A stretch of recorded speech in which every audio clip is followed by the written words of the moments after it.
போர் பதற்றத்தின் மத்தியில் திருகோணமலையில் அமெரிக்காவின் ராணுவ தலைமை களமிறங்கியுள்ள மொசாட். நாட்டை உலுக்கி இரட்டை கொலை. 3 நாட்களுக்கு முன் 65 லட்சத்திற்கு வாங்கப்பட்ட பேருந்து. இலங்கையின் பிரத்யேக பொருளாதார வலயத்தில் ஏற்பட்ட மாற்றம். பாரிய அச்சுறுத்தல் தொடர்பில் எச்சரிக்கை. ஈரான் கப்பல் விவகாரம். சர்வதேச சட்டப்படி இலங்கையை செயல்படும் விஜித ஹேரத். ஆயுதங்கள் ஒன்று இருந்த ஐரஷ்டீனா. ஈரானின் கருத்தை மறுக்கும் அமெரிக்கா. அஸ்வஸ்ம கொடுப்பனவு குறித்து வெளியான முக்கிய அறிவிப்பு. இலங்கையை போர்க்களமாக மாற்ற அமெரிக்கா திட்டம். விமல் வீரவன்ச சந்தேகம். யுத்தத்தில் காணாமல் போன உறவுகளின் நிலையை கேட்கும் உரிமை உறவுகளுக்குண்டு. நீதியமைச்சர் ஹர்சன நாணயக்காரு. முன்னோக்கி செல்லும் பயணத்தில் முன்னோடிகளாக கைகோருங்கள். சர்வதேச மகளிர் தின வாழ்த்துச் செய்தியில் ஜனாதிபதி அனுர பெண்களுக்கு அழைப்பு. மத்திய கிழக்கின் போர்க்களத்தில் இலங்கை தெரிந்தோ தெரியாமலோ நுழைந்து விட்டது என்றே கூறலாம். தற்போது போர் பதற்றம் அதிகரித்து வரும் நிலையில் அரபு நாடுகள் மீது இனி தாக்குதல் நடாத்தப்படாது என ஈரான் ஜனாதிபதி அறிவித்துள்ளார். ஆனாலும் அமெரிக்க ராணுவ தளங்கள் ஆபத்தான நிலையில் உள்ளதால் அவை இலங்கைக்கு நகர்த்தப்படுமா என்ற கேள்வி அதிகரித்துள்ளது. இலங்கையின் பூகோள அமைவிடம் தொடர்பில் அமெரிக்கா ஆரம்பத்திலிருந்தே அவதானமாக உள்ளது. மேலும் திருகோணமலை மீது நீண்ட பார்வையும் வைத்துள்ளது. ட்ரம்ப் நினைத்தால் இதனையும் செய்வார் என்ற நிலையில் அமெரிக்காவின் ராணுவ தளம் திருகோணமலையில் அமைக்கப்படலாம். அதனை நிராகரிக்க முயன்றால் வெனிசுலா நிலை இலங்கைக்கு ஏற்படலாம். இலங்கையில் உள்ள ஈரானிய கப்பல் தற்போதைய ஆட்சி மாறும் வரை அங்கேயே இருக்கட்டும் என்று மொசாட்டும் தனது எக்ஸ் தளத்தில் பதிவிட்டுள்ளது.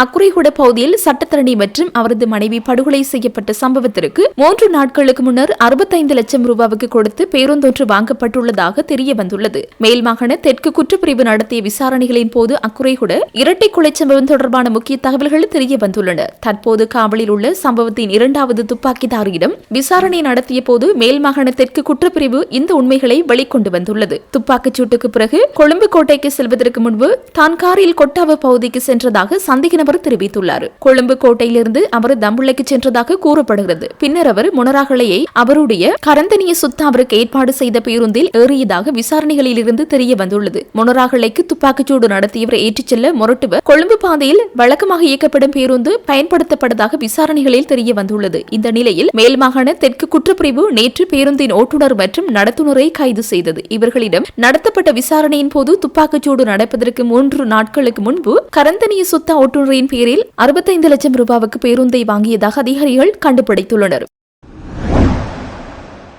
இலங்கையை சூழவுள்ள கடற்பரப்பில் இனிமேல் ராணுவ நடவடிக்கைகள் முன்னெடுக்கப்பட மாட்டாது என்பதற்கான உத்தியபூர்வ உறுதியை அமெரிக்காவிடமிருந்து இலங்கை அரசு பெற்றுக் கொள்ள வேண்டும் என்று ரணில் தலைமையிலான ஐக்கிய தேசிய கட்சி வலியுறுத்தியுள்ளது. கட்சியின் தலைமையகம் விடுத்துள்ள விசேட அறிக்கையிலேயே இவ்விடயம் சுட்டிக்காட்டப்பட்டுள்ளது. அவ்வறிக்கையில் மேலும் இலங்கையின் பிரத்யேக பொருளாதார வலயத்திற்குள் அமெரிக்க நீர்மூழ்கி கப்பல் ஒன்றினால் ஈரான் நாட்டு போர்க்கப்பல் மூழ்கடிக்கப்பட்டமை தொடர்பில் இலங்கை அரசு தொடர்ந்து மௌனம் காத்து வருகின்றமை கவலை அளிக்கின்றது. அரசின் இந்த மௌன போக்கை ஐக்கிய தேசிய கட்சி வன்மையாக கண்டிக்கின்றது. இவ்வாறான மோதல் நடவடிக்கைகள் காரணமாக இலங்கையின் பிரத்யேக பொருளாதார வலயம் ஒரு போர் வலயம் போல் மாற்றமடைந்துள்ளது. இது நாட்டின் வணிக நலன்களுக்கு பாரிய அச்சுறுத்தலாக அமைந்துள்ளது. மேலும் இவ்வாறான பதற்றமான சூழலால் சர்வதேச கப்பல் போக்குவரத்து செலவுகள் மற்றும் காப்புறுதி கட்டணங்கள் அதிகரிக்கும் அபாயம் உள்ளது. இதன் நேரடி விளைவாக இலங்கையில் வாழ்க்கை செலவு மேலும் உயர்ந்து நாட்டின் பொருளாதாரத்திற்கு பாரிய பாதிப்புகள் ஏற்படும் என தெரிவிக்கப்பட்டுள்ளது. இலங்கை கடல் எல்லைக்கு அருகே ஈரான் கப்பல் மற்றும் பணியாளர்கள் சம்பந்தப்பட்ட விவகாரத்தில் சர்வதேச சட்டங்களுக்கு உட்பட்டு இலங்கை முடிவெடுக்கும் என்றும் இதில் எந்த பக்கமும் சாராது நடுநிலையாக செயற்படும் என்று வெளிவிவகார அமைச்சர் விஜித ஹேரத் தெரிவித்துள்ளார். அமெரிக்காவின் நடவடிக்கை என சொல்லப்படும் இந்த விவகாரத்தில் ஐக்கிய நாடுகளின் கடல் சட்ட உடன்படிக்கையின் விதிகளின்படியே இலங்கை அரசு செயற்பட்டு வருவதாக அவர் குறிப்பிட்டுள்ளார். இந்த சம்பவத்தில் எந்த ஒரு தரப்பிற்கும் ஆதரவாக செயற்படும் எண்ணம் இலங்கைக்கு இல்லை என்றும் மனிதாபிமான அடிப்படையில் சர்வதேச சட்ட கடமைகளுக்குட்பட்டு நடவடிக்கை எடுக்கப்படும் என்றும் அமைச்சர் தெளிவுபடுத்தியுள்ளார். கடலின் இதயம் இந்திய பெருங்கடலின் எதிர்காலம் என்ற தலைப்பிலான அமர்வில் பேசியவர் இப்பிராந்தியத்தின் வளர்ந்து வரும் புவிசார் அரசியல் முக்கியத்துவத்தை வலியுறுத்தியுள்ளார். இந்திய பெருங்கடல் விளிம்பு நாடுகளின் சங்கத்தின் தலைமையை இந்தியா ஏற்றுள்ளதை வரவேற்றார். இந்தியாவின் வளங்கள் மற்றும் தலைமைத்துவத்தின் கீழ் இப்பிராந்தியம் பெரும் முன்னேற்றம் அடையும் என அவர் நம்பிக்கை தெரிவித்துள்ளார். இலங்கை கடல் எல்லைக்கு அருகே ஈரான் பணியாளர்கள் சம்பந்தப்பட்ட கப்பல் விவகாரத்தை சர்வதேச சட்டங்களுக்கு உட்பட்டே கையாண்டு வருவதாக வெளிவிவகார அமைச்சர் விஜித ஹேரத் சுட்டிக்காட்டியுள்ளார். புதுடில்லியில் நடைபெற்ற ரைசினா கலந்துரையாடலில் காணொலியில் பேசியவர் இந்த விவகாரத்தில் இலங்கை எந்த ஒரு பக்கமும் சாராது என்றும் ஐக்கிய நாடுகளின் கடல் சட்ட உடன்படிக்கையின் சட்டத்திற்குள்ளேயே தீர்வு காணப்படும் என்றும் கூறியுள்ளார். மேலும் இந்திய பெருங்கடலின் பாதுகாப்பு மற்றும் பொருளாதார ஒத்துழைப்பு ஆகியவற்றுக்கு இலங்கை முன்னுரிமை அளிப்பதாக குறிப்பிட்டவர் IORA அமைப்பின் தலைமையை இந்தியா ஏற்றுள்ளதை வெகுவாக பாராட்டியுள்ளார். ஒரு பெரிய அண்டை நாடாக இந்தியாவிடம் உள்ள மனிதவள மற்றும் இதர வளங்கள் பிராந்தியத்தின் வளர்ச்சிக்கு பெரும் பங்காற்றும் என அவர் புகழாரம் சூட்டியுள்ளார். இலங்கை கடற்பரப்பிற்கு அண்மையில் அமெரிக்க தாக்குதலுக்குள்ளான ஈரானின் ஐரிஷ் டீனா கப்பல் ஆயுதங்களற்ற நிலையில் இருந்ததாக வெளியாகும் தகவல்களை அமெரிக்க இந்தோ பசிபிக் கட்டளை பீடம் மறுத்துள்ளது. சர்வதேச சட்டங்களின்படி அந்த போர்க்கப்பல் ஒரு முறையான ராணுவ இலக்கு என்றும் அந்த போர்க்கப்பலை அழிப்பதற்கு பலத்தை பிரயோகிக்க அனுமதி உண்டு எனவும் அமெரிக்க தரப்பு விளக்கம் அளித்துள்ளது. இதற்கமைய அந்த கப்பல் அழிக்கப்பட்டதாகவும் ஆயுத மோதல் சட்டங்களுக்கு இணங்க இந்த சம்பவத்தில் உயிர் தப்பியவர்களுக்கு இலங்கை தரப்பினால் உயிராபத்து ஏற்படாத வகையில் மனிதாபிமான உதவி மற்றும் பாதுகாப்பு வழங்கப்பட்டுள்ளதாகவும் அந்த அலுவலகம் தெரிவித்துள்ளது. அத்துடன் ஆபரேஷன் எபிக் பியூரி நடவடிக்கையின் கீழ் ஈரானிய ராணுவ சொத்துக்கள் அனைத்தும் இலக்கு வைக்கப்படுவதாக அமெரிக்கா முன்னரே எச்சரித்திருந்தது. சர்வதேச கடல்சார் சட்டங்களின்படி ஒரு நாட்டின் போர்க்கப்பல் அதன் ஆயுதங்களை பயன்படுத்தாத நிலையில் இருந்தாலும் போர்ச்சூழலில் அது ஒரு தற்காப்பு அல்லது தாக்குதல் நடத்தும் திறன் கொண்ட ராணுவ இலக்காகவே கருதப்படும் என்று அமெரிக்கா சுட்டிக்காட்டியுள்ளது. ஈரானிய தரப்பு இந்த கப்பல் அமைதி நோக்கம் கொண்டது என கூறிய போதிலும் அதன் தொழில்நுட்ப திறன் அமெரிக்க படைகளுக்கு அச்சுறுத்தலாக இருந்ததாக பென்டகன் தெரிவித்துள்ளமை குறிப்பிட்டுள்ளது. அஸ்ஸ்ம உதவித்தொகை திட்டத்தின் கீழ் 2022 மற்றும் 2023 ஆண்டுகளில் விண்ணப்பித்த நலன்புரி கொடுப்பனவை பெறுவோர் மற்றும் பெறாதவோரின் தகவல்களை புதுப்பிக்கும் பணிகள் தற்போது முன்னெடுக்கப்பட்டு வருவதாக நலன்புரி நன்மைகள் சபை தெரிவித்துள்ளது. அதன்படி நலன்புரி நன்மைகளை பெறும் நபர்களின் பெயர் பட்டியலை வருடாந்தம் புதுப்பிப்பது கட்டாயம் என்பதால் இந்த பணிகள் முன்னெடுக்கப்படுகின்றன. இதற்கு தகுதியுடைய 29,93,558 நபர்கள் ஏற்கனவே தமது தகவல்களை சமர்ப்பித்துள்ளதாக தெரிவிக்கப்படுகின்றது. இந்த நிலையில் அவர்களின் தகவல்களை உறுதிப்படுத்தும் மக்கள் தொகை கணக்கெடுப்பு பணிகள் தற்போது நாடளாவிய ரீதியில் முன்னெடுக்கப்பட்டு வருவதாக அந்த சபை குறிப்பிட்டுள்ளது. இந்த மக்கள் தொகை கணக்கெடுப்பு பணிகள் எதிர்வரும் 28ஆம் தேதியுடன் நிறைவடைய உள்ளதாகவும், எனவே கணக்கெடுப்பு உத்தியோகத்தர் வீட்டிற்கு வரும்போது தேவையான ஆவணங்களை தயாராக வைத்திருக்குமாறு அறிவுறுத்தப்பட்டுள்ளது. அதன்படி 18 வயதிற்கு மேற்பட்ட அனைத்து உறுப்பினர்களினதும் தேசிய அடையாள அட்டைகள், கடந்த 3 மாதங்களுக்கான மின்சார பட்டியல்கள், காணி உறுதி பத்திரங்கள், வாகன உரிமை பத்திரம் மற்றும் மருத்துவ சான்றிதழ்கள் போன்ற ஆவணங்கள் உத்தியோகர்களுடன் சமர்ப்பிக்க தயாராக வைத்திருக்குமாறு கோரப்பட்டுள்ளமை குறிப்பிடத்தக்கது.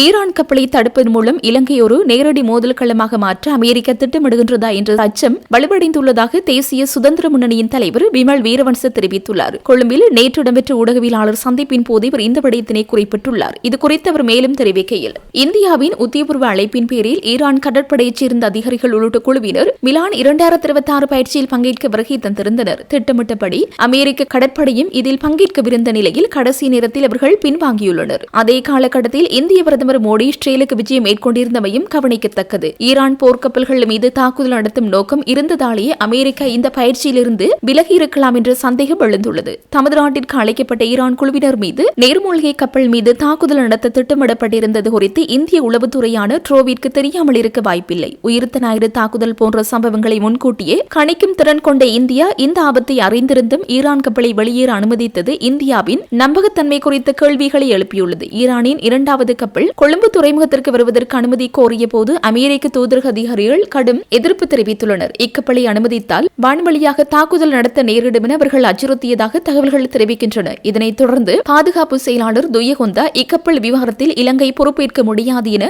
ஈரான் தூதரகத்திற்கு கடிதம் மூலம் அறிவித்துள்ளார். இருப்பினும் இலங்கையில் உள்ள முஸ்லிம் அரசியல்வாதிகள் மற்றும் பிரதி சபாநாயகர் உள்ளிட்டோர் ஜனாதிபதியை சந்தித்து அழுத்தங்களை கொடுத்துள்ளனர். நீண்ட கலந்துரையாடல்களின் பின்னர் எட்டப்பட்ட உடன்பாட்டின்படி கப்பலை திருகோணமலைக்கு கொண்டு செல்ல தீர்மானிக்கப்பட்டுள்ளது. கப்பலில் உள்ள நபர்களை மட்டும் கொழும்பு துறைமுகத்திற்கு அழைத்து வர முடிவெடுத்துள்ளனர். மத்திய கிழக்கில் தனது ராணுவ பலத்தை இழந்து வரும் அமெரிக்கா இஸ்ரேலை தவிர்த்து வேறு பாதுகாப்பான தளங்களை தேடி வருகின்றது. இந்திய பெருங்கடல் பிராந்தியத்தில் புவிசார் ரீதியாக முக்கியத்துவம் வாய்ந்த இலங்கை ஒரு ராணுவ மையமாக மாற்ற அமெரிக்கா முயற்சிப்பதான சந்தேகம் எழுந்துள்ளது. முன்னாள் அமெரிக்க ராஜாங்க செயலாளர் ஜோன் ஹெரி குறிப்பிட்டது போல ஆப்பிரிக்கா மற்றும் ஆஸ்திரேலியாவுக்கு இடைப்பட்ட மையப்புள்ளியாக இலங்கை இருப்பது இதற்கு காரணமாகும். ஈரான் கப்பலை தடுப்பதன் மூலம் இலங்கை ஒரு நேரடி மோதல் களமாக மாற்ற அமெரிக்கா திட்டமிடுகிறதா என்ற அச்சம் தற்போது வலுவடைந்துள்ளதாக அவர் மேலும் தெரிவித்துள்ளார். யுத்தத்தின் போது ராணுவ மற்றும் போலீசாரிடம் ஒப்படைக்கப்பட்ட தமது கணவர், பிள்ளைகள், சகோதரர்கள் எங்கே என்று கேள்வி கேட்கும் உரிமை உறவுகளுக்கு உண்டு. நாங்கள் இதனை மறுதளிக்கவில்லை. காணாமல் போனோர் பற்றிய விவகாரத்தில் சர்வதேச கட்டமைப்பல்லது பொறிமுறை ஊடாக நீதியை பெற்றுக்கொள்ள முடியாது. காணாமல் போனோர் பற்றிய அலுவலகத்தின் ஊடாக மாத்திரமே தீர்வு காண முடியும். காணாமல் போனோர் பற்றியவர்களின் உறவுகளில் பெரும்பாலானோர் இழப்பீடு கோரவில்லை. நீதியையும் தமது உறவுகளுக்கு நேர்ந்தது என்னவென்பதையும் கேட்கின்றார்கள். இந்த விடயம் தனித்துவமானதுடன் உணர்வு பூர்வமானது என நீதி மற்றும் தேசிய ஒருமைப்பாடுகள் அமைச்சர் ஹர்சன நாணயக்கார தெரிவித்தார். காணாமல் போன ஆட்கள் பற்றிய அலுவலகம் விசாரணை குழு தலைவர்கள் மற்றும் குழு உறுப்பினர்கள் தெரிவு செய்யப்படும் முறைமைகள் குறித்து விளக்கம் அளிக்கும் 2வது தொகுதி பயிற்சியாளர்களுக்கான பயிற்சி நிகழ்ச்சி நேற்று முன்தினம் ராஜகிரவில் உள்ள காணாமல் போன ஆட்கள் பற்றிய அலுவலகத்தில் நடைபெற்றது. காணாமல் போன ஆட்கள் பற்றிய அலுவலகத்தின் கட்டமைப்பிற்குள் விசாரணைகளின் நோக்கங்களை புரிந்து கொள்வது, விசாரணை குழுக்களின் பங்கு, காணாமல் போனோர் அலுவலகத்தால் வழங்கப்படும் நிறுவன ஆதரவு, விசாரணை செயல்பாட்டில் உள்ள படிநிலைகள், விசாரணை நடைமுறைகள் மற்றும் ஆரம்ப விசாரணை உள்ளிட்ட பல முக்கிய அம்சங்கள் குறித்து விசாரணை குழுக்களின் தலைவர்கள் மற்றும் உறுப்பினர்களுக்கு தெளிவுபடுத்தப்பட்டது.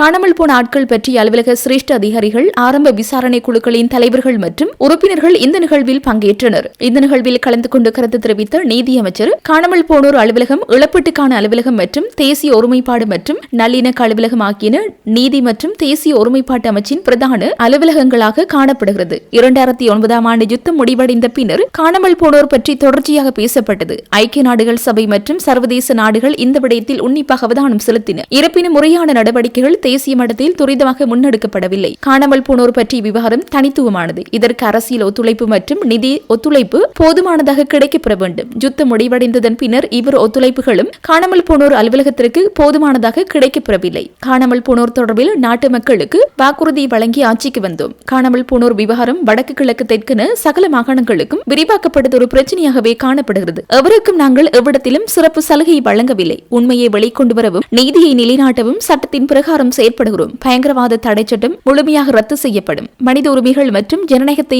பாதுகாக்கும் வகையில் புதிய சட்டம் இயற்றப்படும். நாட்டில் இனவாதம் மற்றும் பிரிவினைவாதத்துக்கு இனி ஒரு போதும் கிடையாது. இதனால்தான் 30 வருடகால யுத்தம் தோற்றம் பெற்றது. அதன் தாக்கங்களும் இன்றளவில் தொடர்கின்றன. யுத்தம் அல்லது வேறு ஏதும் காரணிகளால் ஒரு குடும்பத்தின் உறுப்பினர் காணாமல் ஆக்கப்பட்டால் அந்த குடும்பத்திற்கு இழப்பீடு வழங்கி அவர்களை திருப்திப்படுத்த முடியாது. காணாமல் போனோரின் உறவுகளின் வழி மற்றும் உணர்வுகளை எம்மால் விளங்கிக் கொள்ள முடியும். வடக்கு மற்றும் கிழக்கு மாகாணங்களுக்கு செல்கையில் எம்மால் இதனை உணர முடிகிறது. இவர்களுடன் உரையாடும் போது எமது உறவுகளுக்கு என்னவாயிற்று, எப்போது வருவார்கள் என்றுதான் கேட்கிறார்கள். கடந்த கால அரசியல் காரணிகளால் காணாமல் போனோர் பற்றிய அலுவலகத்தின் மீது நம்பிக்கையின்மை காணப்பட்டது. ஆனால் தற்போது அந்த நிலைமை மாற்றம் அடைந்துள்ளது. மக்களின் நம்பிக்கையுடன் ஆட்சி மாற்றம் ஏற்பட்டுள்ளது. நிலைமையும் மாற்றம் அடைந்துள்ளது. தற்போது கட்டம் கட்டமாக காணிகள் விடுவிக்கப்படுகின்றன. வலிந்து காணாமலாக்கப்பட்டவர்களின் உறவுகளில் பெரும்பாலானோர் இழப்பீடு கோரவில்லை, நீதியைத்தான் கேட்கின்றார்கள். தமது தந்தை, தாய், சகோதரர்கள் மற்றும் பிள்ளைகளுக்கு நேர்ந்தது என்ன, நீதி என்ன என்றே கேட்கின்றார்கள். அது நியாயமானது. மனித புதைகுழிகள் அகழ்வு மற்றும் அடுத்த கட்ட விசாரணைகளுக்கு தேவையான நிதி நீதிமன்றத்தின் உத்தரவு ஊடாக விடுவிக்கப்பட்டுள்ளன. உண்மை வெளிவர வேண்டும், நீதி நிலைநாட்டப்பட வேண்டும் என்ற வெளிப்படையான நிலைப்பாட்டில் இருந்து கொண்டு அரசாங்கம் செயற்படுகிறது. காணாமல் போனோர் பற்றிய அலுவலகத்தின் செயற்பாட்டையும் அதன் ஊழியர்களையும் சேவையும் உச்சளவில் எதிர்பார்க்கின்றோம்.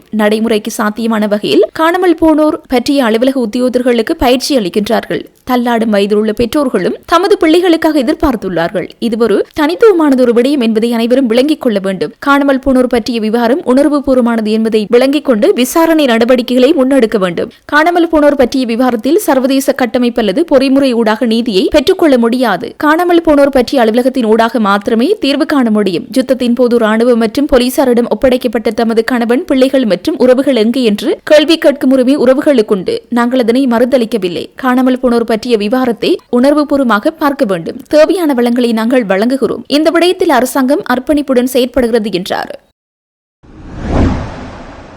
முன்னேற்றகரமான நாட்டை கட்டியெழுப்புவதற்காக உறுதியுடன் முன்னோக்கி செல்லும் எமது பயணத்தில் முன்னோடிகளாக வலுவாக கைகோர்க்குமாறு அனைத்து பெண்களுக்கும் அழைப்பு விடுப்பதோடு அர்த்தமுள்ள மகளிர் தினத்திற்கான எனது வாழ்த்துக்களை தெரிவித்துக் கொள்கிறேன் என்று ஜனாதிபதி அனுரகுமார திசாநாயக்க தெரிவித்துள்ளார். சர்வதேச மகளிர் தினத்தை முன்னிட்டு வெளியிட்டுள்ள வாழ்த்துச் செய்தியிலேயே அவர் மேற்கண்டவாறு தெரிவித்துள்ளார். அந்த வாழ்த்துச் செய்தியில் அவர் மேலும் தெரிவிக்கப்பட்டுள்ளதாவது: ஒரு நூற்றாண்டுக்கு மேலாக ஒவ்வொரு ஆண்டும் மார்ச் மாதம் 8ஆம் தேதி உலகம் முழுவதும் சர்வதேச மகளிர் தினம் கொண்டாடப்படுகிறது. இலங்கையில் பொருளாதார, அரசியல், சமூக மற்றும் கலாச்சார ரீதியாக பெண்களின் வகைப்பாகம் தனித்துவமானது. இந்த துறைகள் அனைத்திலும் பெரும் பொறுப்பை சுமக்கும் பெண்களின் அந்த வகைப்பாகத்தை பாராட்டி பெண்களின் உரிமைகள், சுதந்திரம் மற்றும் பாதுகாப்பை இந்நாளில் குறிப்பாக நினைவு கூர்ந்தாலும் அதனை ஒரு நாளுக்கு மட்டுப்படுத்த முடியாது என்பதை நாம் நம்புகின்றோம். இந்த நாட்டின் மக்கள் தொகையில் 52% பிரதிநிதித்துவப்படுத்தும் பெண் தலைமுறை இன்று நாட்டின் பொருளாதாரத்தில் பெரும் பங்கு வகிப்பது ரகசியமல்ல. ஊதியம் பெறாத இல்லத்தரசிகள் என்ற வகையில் அவர்கள் மேற்கொள்ளும் வகைப்பாகத்திற்கு மேலதிகமாக ஆடை, கைத்தொழில், பெருந்தோட்ட தொழில்துறை, வெளிநாட்டு வேலைவாய்ப்பு மற்றும் சுகாதாரம், கல்வி மற்றும் சேவை துறைகளில் பெண்கள் குறிப்பிடத்தக்க பங்களிப்பை செய்கின்றார்கள். கடந்த 2025 ஆண்டில் ஒரு நாடாக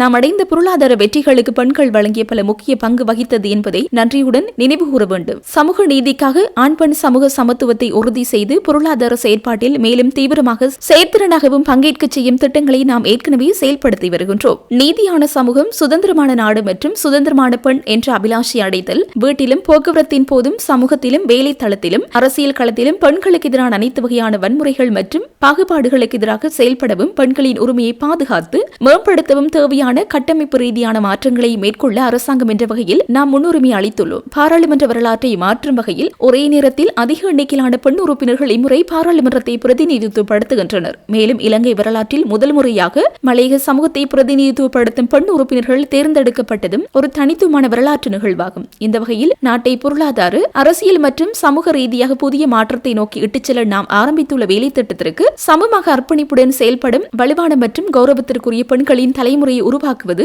எமது பொறுப்பும் உறுதிப்பாடுமாகும் என்பதை வலியுறுத்துகின்றோம். மேலும் டிஜிட்டல் மற்றும் பசுமை பொருளாதாரத்தில் பெண்களின் தொழில் முயற்சியை விரிவுபடுத்தி எதிர்காலத்தில் நாட்டில் ஏற்படும் பொருளாதார மாற்றத்திற்கு ஏற்ப தளங்களை மாற்றிக்கொள்ளக்கூடிய பெண் தொழில் முனைவோரை உருவாக்குவது எமது அரசாங்கத்தின் நோக்கமாகும். இத்தகைய சூழலில் இலங்கை பெண்களின் பெருமையையும் வலிமையும் உலகிற்கு வெளிப்படுத்தும் வகையில் பெண்களின் தலைமைத்துவம், செழிப்பான தேசத்தின் பெருமை என்ற துணைப்பொருளின் கீழ் இந்த ஆண்டு மகளிர் தினத்தை ஏற்பாடு செய்தமைக்கு எனது பாராட்டை தெரிவித்துக் கொள்கின்றேன். அனைத்து தீங்கு விளைவிக்கும் அச்சுறுத்தல்களிலிருந்தும் சமூகத்தையும் நாட்டையும் விடுவித்து ஒழுக்க நெறி மற்றும் கருணையுள்ள எதிர்கால தலைமுறையையும் முன்னேற்றகரமான நாட்டையும் கட்டியெழுப்புவதற்காக உறுதியுடன் முன்னோக்கி செல்லும் எமது பயணத்தில் முன்னோடிகளாக வலுவாக கைகோர்க்குமாறு அனைத்து பெண்களுக்கும் அழைப்பு விடுப்பதோடு அர்த்தமுள்ள மகளிர் தினத்திற்கான எனது வாழ்த்துக்களை தெரிவித்துக் கொள்கிறேன் என்றுள்ளது.